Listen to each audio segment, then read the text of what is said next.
સદગુરુ કોંડજી રામ મહારાજ સદગુરુ બેચરામ મહારાજ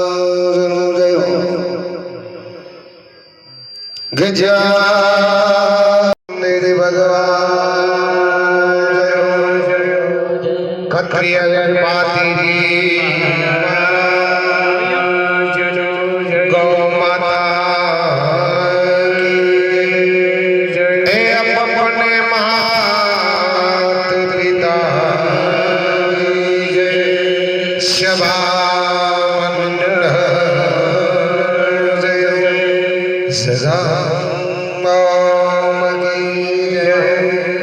ખંડયાનંદનો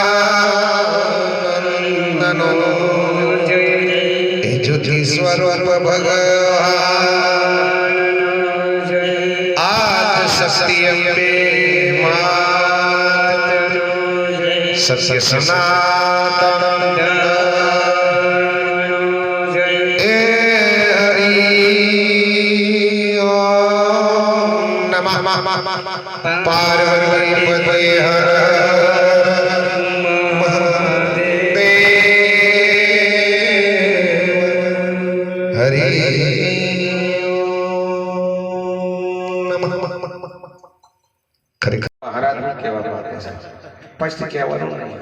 બોલે બરાબર કે સંતોના શબ્દ બહુ કડવા પણ જેને પકડી લીધા જેને ઉતારી દીધા એનો બી ડોપા બાકી ગુરુ તો બધાએ કર્યા ગુરુ કરે કેવા પૂતા કરે કેવું અરે ગુરુ કર્યા કંઠી બાંધી ગોરો માને નહીં એમાં ગોરો નો સુવાસ છે ગુરુ કર્યા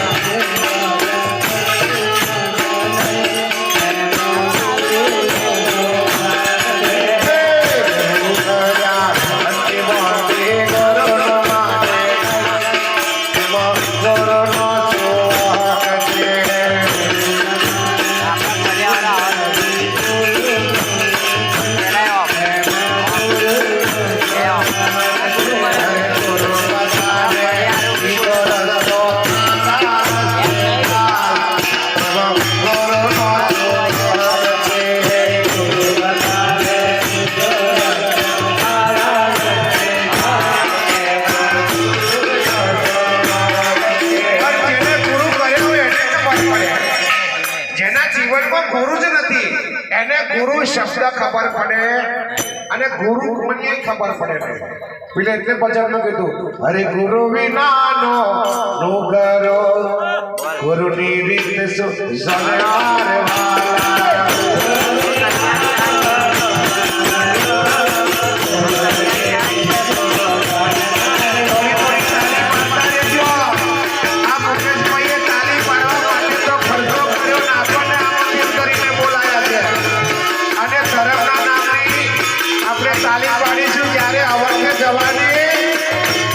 નથી આ વર્ષે તમારું બધું પૈસાથી ખર્ચેલું છે એ જતું રહેવાનું પણ આ ભજન કરેલું ધર્મનું બાતું એ જે કોઈ પહોંચીએ બાકી ગાડી નહીં લેવાની ભક્તો અહીં લેવાનો પત્ની નહીં લેવાની માતાકો અહીં લેવાના આ કોઈ આપણું છે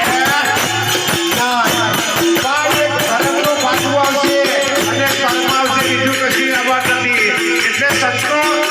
આપણને ભજન દ્વારા ગુરુ વિના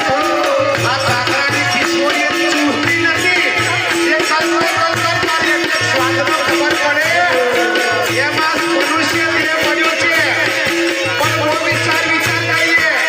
જેમ આપણું બેંક બેલેન્સ હોય અને પૈસા મહેનતથી કમાયા હોય તો કેવી રીતે વાપરીએ 100 વખત વિચારીએ તારે વાપરીએ એમાં ખિસકોલી કરે છે એટલે ખિસકોલીને ખબર પડે નહીં કે ઓનો સ્વાદ કેવો છે પણ સ્વાદ તો બોલે છે ને રસ પીલો હોય એને ખબર પડે એટલે સત્ય કહે અખેરાની ખિસકોલી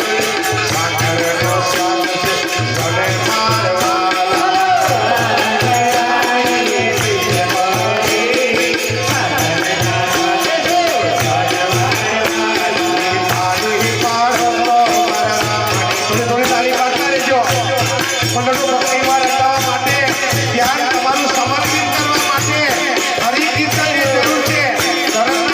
તાલીની જરૂર છે એ તાલી પાડો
હીરો છે પણ એની આપણને પારખ નથી એટલે સંતો આગળ કહી રહ્યા છે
ભજન બેહી જાય તારે પણ નરસિંહ મહેતા એટલે કહેતા હતા મારું પહેલું કાશો છે તો ગોદા નરસિંહ મહેતા એવું કહેતા આ સત્સંગમાં અખંડ વસ્તુ જોયું ત્યાં મંડળું માર જડહડ જોતો જાગીતા મંડળું મારું મોયું કે છે ડાબી પિંગલા જમણી પિંગલા ભક્તના અડને લાગી ત્યાં જડહડ જોતો જાગી ત્યાં મંડળું મારું આ મંડળું એ લોકોનું રંગાયેલું છે ચાર જુગજી મંડળું રંગાયેલું પહેલા જન્મમાં પહેલા ત્યાં 5 કરોડને રંગાઈ દીધા બીજા જન્મમાં હરિચંદ્રે 7 કરોડને રંગાઈ દીધા ત્રીજા જુગની અંદર 9 કરોડને ધર્મરાજાએ રંગાઈ દીધા અને ચોથા જન્મમાં બલિરાજાએ 12 કરોડને રંગાઈ દીધા ભક્તો આ જોતો જાગી કઈ જેવી તેવી જાગેલી નથી એટલે વૈરાગી મહારાજ આપણને આગળ કહે છે કે આ હીરાની પારખ આપણને સંતો એટલે કરાર છે કે આ હીરો એક અવલૌકિક હીરો છે પણ આ ફોકટમાં જતો ના દિવસ અંધકારમાં આપણે છે પણ કઈ ગુરુ મળી જાય તો આપણો બેડો પાર થઈ જાય અરે પતિ વિનાની નારી પતિ ધર્મ સુજન મારવા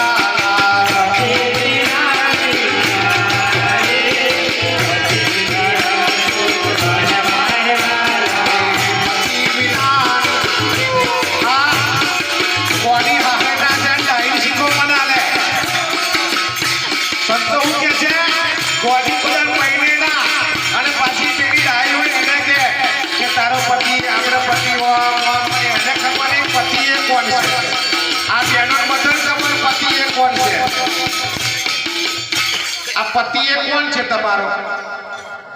ભગવાન છે કે સ્વામી છે કે કોણ છે ચોરી 4 ફેરા ફર્યા તારે પાર કરાઈ દે કે આજે તમારો સ્વામી પણ આવા આ સ્વામી ના નમે થઈ જઈ નમે સ્વામી આયા અને સ્વામી ઘેર બેઠો છે એટલે પતિએ તમારો પરમેશ્વર છે પતિ જે ગણો એ ગુરુ ગણો તો બધું એ જ છે પણ તમને હજુ ખબર પડતી નહીં ખબર છે પણ કરવું જ નહીં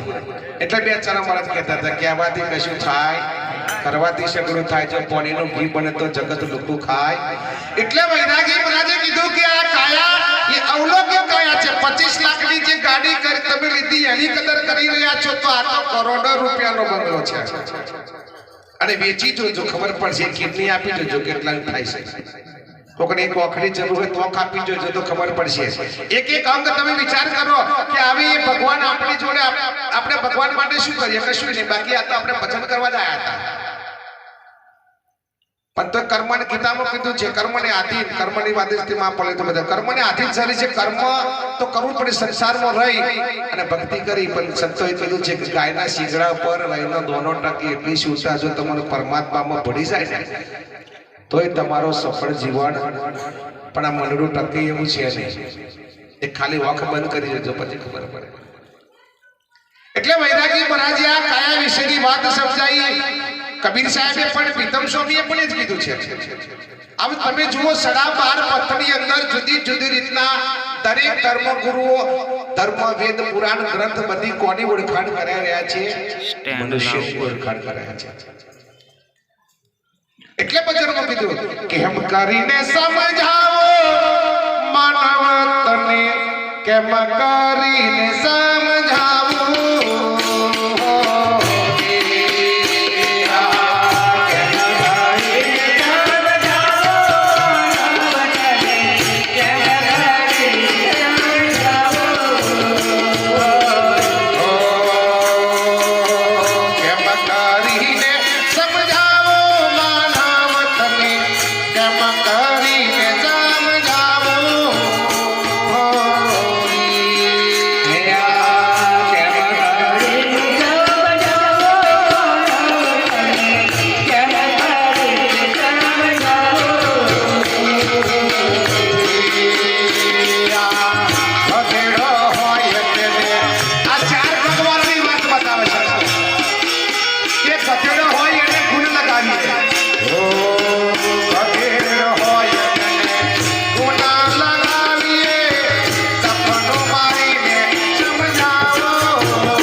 સર્ચ કરીએ ઘડર ભૂ કમતા કે પાઠ થઈ ગયો પૂરો હવે એમને ખબર નહીં પાઠ તો આપણે જન્મ્યા ત્યાંથી ચાલુ છે પણ ના દેખાયું એટલે સંતોએ આગળ 4 યુગથી પ્રગટ કર્યો બાકી આ પાઠ તો 4 યુગથી પુરાયો છે અને આપણે જન્મ્યા ત્યાંથી આપણે પાઠ ચાલુ છે અને નથી સમજાતું તો તમે જુઓ તમારા છોકરા નિહાળમાં ભણવા મોકલો એટલે સાહેબ શું શીખવાડે પાઠ જે જુઓ તે શું આવે પાઠ અને છેલ્લે પાછા આપણે લાકડા મૂંગાડે તો એ પાઠ પૂરો નહીં થતો બોલો પાઠ કાયા બની જાય પણ મેં તત્વ જાગેલું છે પાછું કંઈક જવાનું એનો જવાબ આપવાનો છે કારણ કે જેમ મા બાપ પોતાના દીકરાની કાળજી રાખે 24 કલાક અને દીકરો ઘરે આવે એટલે મા બાપ તરત પૂછે આ બેટા મેં તને કોમ આપ્યું હતું પતી ગયું તો દીકરો કે બાપુજી કોમ સરસ મજાનું પતી ગયું એટલે મા બાપ તરત કે વાહ મારો બેટો મારું કાર્ય કરીને આવ્યો તો આ તો આપણને ધણીએ આપણને આ ધરતી પર મોકલ્યા છે પ્રભુનું કાર્ય કરવા માટે અને જો એનું કાર્ય નહીં કરીએ ત્યારે એ પણ આપણે જઈશું ત્યારે પૂછવાના છે ને એવું ના માનતા કે પાઠ એ પૂરો થઈ ગયો પાઠ કઈ પૂરો નહીં થતો આજે અહીં જાગી કાલ પછી બહુથામ જાગવાની જ છે કાલ રાયપરમ જાગવાની આ માત્ર કઈ દાડો ખાલી નહીં ત્રીજા મહિના સુધી કોઈ ભૂલ જ છે ઉત્તરાયણ ને વાસી ઉત્તરાયણ બે જ બાકી છે ખાલી એટલે દરરોજ જાગા જ છે આ તો મળતો એટલે સંતો આપણને ઘણું બધું સમજાઈ રહ્યા છે કે કેમ કરીને સમજાવું માનવ તને કેમ કરીને સમજાવું તમે વિચાર કરો કે આજે આ ધરતી પર આ 4 પગવાળા બચારા બધો આડો બનાવ્યો પણ તમે જુઓ એકદમ સીધો ચાલતો છે ચાલે છે કે નહીં ચાલતો તમારી ભેંસ હોય તો ખીલે છોડી મૂકજો એ ગમે તે પટકીને પાછી દૂધનો ટાઈમ થશે એટલે પોતાને ખીલે આવી જશે આપણે ગાયો ફરસ નહીં જોતા દૂધ કાઢવાના ટાઈમે કેવી નાહી જાય છે ખરવો પડે ધની તો એ સીધો થઈ ગયો ને આપણે ઊભો બનાવ્યો તો મારા વાલો કહે છે કે આડો નાડો બહુ સમજાવે સંતો આ 4 યુગથી સમજાતા આયા છે કે ભલા માણસ સમજી જા હજુ અવસર મળ્યો છે તને આ મનુષ્ય દેહ અને ફરી પ્રાપ્ત કરવો હોય તમે હરિ કીર્તન હરિ ભજન કરી લેજે બાકી આ મનુષ્ય દેહ ફરી આપણને મળવાનો નથી અને એને પ્રાપ્ત કરવા માટે આપણે વૈરાગી વ્રત કે છે હર તમે ક્યોથી આયા ને ક્યો તમે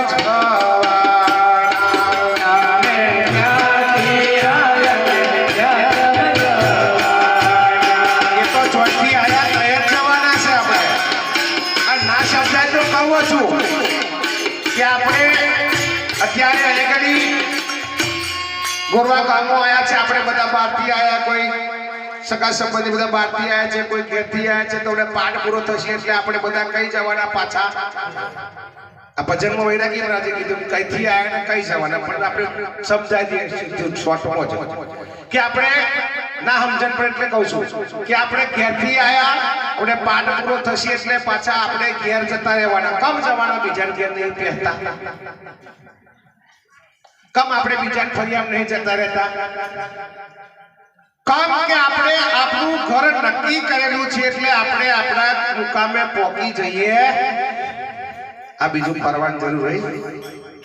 તો મને પ્રાપ્ત કરો મને કઈ પકડવા માટે આપણે શું કરવાનું નક્કી કરવું પડશે પણ નક્કી હવે થતું નહીં અગર સારું હોય તો પડી ગયેલા પાછા પેન જાય અહીંયા પાછા 2-4 મહિના ભરી આવે ના પેલું આપણે સારું હતું અહીંયા દેખાડતેલા ભગવાન પાછા આવે અહીંયા આવે મોટો મારવા એમ કરતા કરતા લખ 84 પૂરી થઈ જશે પણ એક ગુરુનો શબ્દ પકડીને બહિર જ તમારો બેડો પાર વાલ્મીકી લૂંટારાને એક ઘડીનો સત્સંગ થઈ ગયો અને એક ઘડીના સત્સંગની અંદર વાલ્મીકી લૂંટારા વાલ્મીકી ઋષિ પણ આખું રામાયણ રચાઈ ગયું પણ આપણે રામાયણ એક પામી દીધું મહાભારત ચાલુ કરી દીધું છે એ બધી બોજ બોજ પડવા રામાયણમાં સીતાજી શું કરી ગયો એની જતા રામચંદ્ર ભગવાન શું કરી ગયા બાપના વચનને ખાતા રાખો વનવાસમાં જીવી રાખ્યો બોલો વિચાર કરો આવી એ રામાયણ સમજાવતો હતું આપણા પણ આપણે રામાયણને એક પામી દીધું ડાયરેક્ટ મહાભારતને ચાલુ કરી દીધું છે એ તારે ધડાધડ કોઈ જગ્યાએ શાંતિ ને ડબકારામણીના મહારાજ કે છે ને એ નથી શાંતિ જગતની મોય અતારની આ દુનિયામાં હે જાજો જ્યાં જોવું ત્યાં લાગી લાય અતારની આ દુનિયામાં છે કોઈ શાંતિ અહીં પણ કંઈક પાઠ પર બેઠા હતા એટલે મન થોડું પરવાતું છે એટલે તો ઘણા બધા વિચાર છે કાલે નોકરી જવાનું છે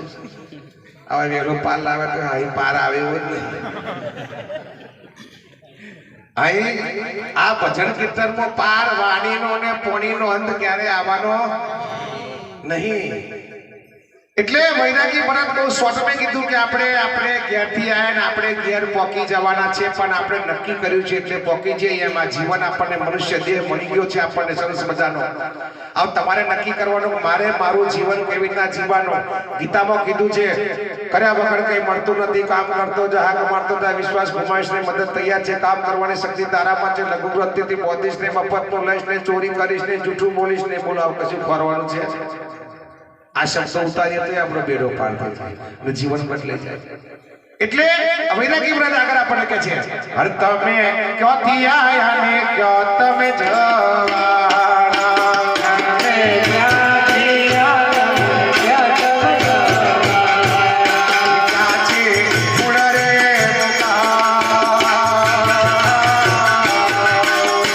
આ મૂળ મુકામે પહોંચવા માટે આપણે પ્રયત્નો કરી રહ્યા છીએ, ભજન કીર્તન કરી રહ્યા છીએ, તીરથ જાત્રા ધર્માદુ જે કંઈક બધું કરી રહ્યા છે, જે રીતના જે કરવું હોય તે કરી રહ્યા છે. પણ એ કોના માટે? કંઈક આપણે કહે છે કે મેં આપણને સારું ભંડારા માર્યું, હાડો કંઈક ભગવાન આપણને આલ્યું છે એમ કહીને આપણે આલીએ છીએ. એટલે સંતો આપણને એટલે સમજાઈ રહ્યા છે કે નથી સમજાતું. એટલે સદગુરુએ જ્યોતિનો પ્રકાશ કરીને કીધું હું જોતો જાગી રે